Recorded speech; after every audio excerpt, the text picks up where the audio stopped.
Aux 20 km de Bruxelles, un jogger démarre à 10 heures dans la première vague avec une vitesse de 10 km/h. 15 minutes plus tard, une joggeuse bien entraînée part dans la quatrième vague à une vitesse de 12 km/h. Alors, est-ce que la joggeuse va rencontrer le jogger? Si oui, après combien de kilomètres et à quelle heure? À ce stade-ci de la vidéo, vous faites pause, sortez un bic, brouillon et vous réfléchissez. On vous demande une résolution graphique aussi, donc graphique et algébrique. Vous faites pause, toc, et vous dessinez vos graphiques et vous essayez de trouver vos systèmes. Ok? Vous pouvez repousser sur play, on va faire la résolution ensemble. Donc, le premier jogger, qu'on soit clair, le premier jogger, il part au moment 0, et donc il démarre en 0,0.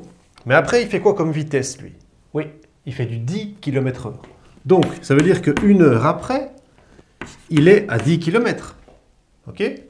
Ça veut dire que 2 heures après, il est à 20 km. Lui, il met 2 heures pour faire les 20 km. Dessinons. Donc, 0,0, 1,10, 2, 20. Donc voilà le jogger. Voilà sa droite. Ok? Alors, la joggeuse, qu'est-ce qui se passe avec elle? Elle démarre 15 minutes après, exactement. Donc on peut déjà dire ici un quart. Donc comme elle démarre en un quart, elle a fait quoi comme distance? Elle a fait 0 à ce moment-là. Ensuite, une heure après, elle fait du 12 km/h. Donc, exactement, on peut dire qu'à 5 quarts, une heure après, elle est à 12 km. Et 2 heures après, on peut dire quoi? À 9 quarts, elle est à 24 km. Donc on peut représenter aussi son chemin. Donc un quart, ça c'est une heure, une demi-heure, donc un quart, on est là, 15 minutes. 5 quarts, 12. 5 quarts, 12. On peut dire qu'on est quelque part ici. Et 9 quarts, 24. On peut dire qu'on est là-bas en haut. Donc finalement, elle, son parcours, ça va être quelque chose comme ça. D'accord? Alors, c'est pas grave de ne pas avoir de latte, de ne pas le faire super précis. Ce qu'on veut, c'est comprendre comment ça va fonctionner. Et on sait qu'on a ici un point d'intersection. Un point d'intersection entre deux droites. Ça, c'est ce qu'on a fait depuis des heures avec nos systèmes de deux équations à deux inconnus. Donc, on va essayer de géométriquement, enfin algébriquement plutôt, géométriquement ici on voit grosso modo plus ou moins où on est. Et on cherche que s'ils se croisent, et on voit bien qu'ils se croisent, eh bien, on vous demande à quelle heure ils se croisent et après combien de kilomètres. D'accord? Donc, on veut une résolution quand même algébrique. D'accord? Donc, on va devoir chercher l'équation de ces droites. Donc, le jogger, on va dire que c'est la droite 1 et la joggeuse, on va dire que c'est la droite 2. OK? Donc, notre droite 1 a pour équation, c'est une droite, premier degré, mx plus p. On est d'accord? mx plus p. Alors, que vaut la pente de ce jogger? Exactement. Quand il avance, la pente, vous vous souvenez de la définition de la pente, quand il avance de 1, il grimpe de 10. Donc la pente, c'était bien un rapport vertical, c'était bien un delta y sur un delta x. C'était quelque chose de vertical sur quelque chose d'horizontal. Donc la pente, c'était bien 10 sur 1, c'était bien 1. OK? Très bien. Et l'ordonnée à l'origine, qu'est-ce que c'était ici? L'ordonnée à l'origine. L'ordonnée à l'origine, c'était l'intersection avec l'axe y ici. Mais qu'est-ce qu'on a comme intersection ici? On est en 0, 0. Donc, cette ordonnée à l'origine vaut 0. Donc, notre droite 1, elle a pour équation y égale 10x. Notre joggeuse, notre droite 2, c'est aussi une droite y égale à mx plus p. Quelle est sa pente à elle? Oui, 12, effectivement, 12. Ceux qui ne voient pas, quand j'avance de 1 heure, je grimpe de 12 km. J'ai bien donc ici une pente qui est donc mon delta Y sur mon delta X, un rapport vertical sur... C'est le rapport entre une distance verticale sur une distance horizontale, hein, la définition de la pente. Hein. 12 sur 1, donc ça nous fait 12. Et l'ordonnée à l'origine, ah, effectivement ici il y a un petit changement, c'est pas 0, on le voit bien. L'ordonnée à l'origine, si on veut la dessiner, on se dit bien qu'elle est quelque part ici. On ne sait pas exactement où ça. Donc qu'est-ce qu'on fait?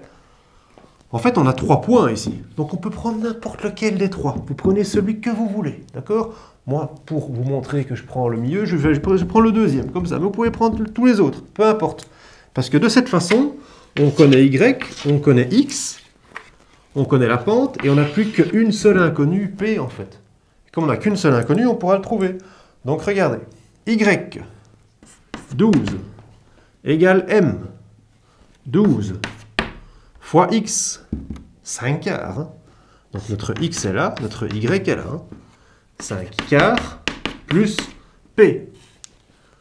12 fois 5, 60. 60 sur 4, 15. Tout à fait. Donc 12 égale à 15 plus P. Donc P égale moins 3. Exactement. P, c'est 12 moins 15. P, c'est moins 3. Donc, on peut écrire notre deuxième droite qui a pour équation y égale à 12x moins 3. Donc on a celle-ci, 12x moins 3, et on a celle-là, 10x. Notre point d'intersection, c'est bien le système des deux droites. Donc on va écrire ce système. Donc, y égale à 10x et y égale 12x moins 3. C'est déjà servi sur un plateau pour la méthode. Hein. Pas besoin de faire de combinaison linéaire, pas besoin de faire de substitution. Comparaison, hein. Y. Hein. C'est un point d'intersection, les y sont les mêmes. Hein. Donc, y égale à 10x, la première équation, on ne la change pas, mais on peut dire que 10x égale 12x moins 3. D'accord? On fait passer le 12x de l'autre côté. Donc ça nous fait moins 2x égale à moins 3. Ça nous fait que x égale 3 demi. Hein. OK? Alors ici, y égale à 10x. Donc 10 fois 3 demi. Donc y égale à 15. Et x égale à 3 demi. Hein. Tac. Tac, tac. Donc, qu'est-ce que ça veut dire, ça, ce 15 et ce 3 demi? Ben oui, ça veut dire qu'ils vont se rencontrer. Il va y avoir des retrouvailles. Mais 3 demi, 3 demi, 3 demi, ça veut dire 1h30. Donc, ça veut dire qu'ils vont se retrouver après 1h30 et après 15 km. D'accord? Alors ici, sur le graphique, 1h30, on devrait être ici et 15 km là. Donc l'endroit de la rencontre, si on dessine les droites vraiment à la latte, à la perfection, il est là, hein, le point, d'accord? On voit bien qu'on n'est pas très loin, mais ce qui m'intéressait ici, c'était surtout de comprendre et de faire une résolution algébrique pour avoir un chiffre précis. Et le dessin pour nous aider. Maintenant, on peut prendre un papier millimétré, faire ça à la perfection, hein, mais ça tombera pile poil, hein, après 1h30. Donc, répondons à la question.